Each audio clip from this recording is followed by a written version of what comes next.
तर परभणीत येत्या काही दिवसांमध्ये पाण्याचा प्रश्न गंभीर होण्याची परिस्थिती निर्माण झालेली आहे।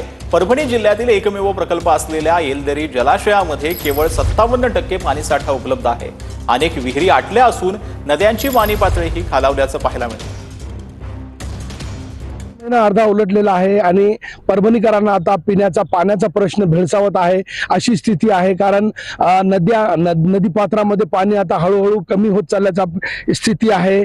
तर विहिरी देखील आटलेल्या असल्याचं आपल्याला ग्रामीण भागात पाहायला मिळते। ग्रामीण भागात महिलांची पाण्यासाठी भटकंती होत असल्याची स्थिती आहे।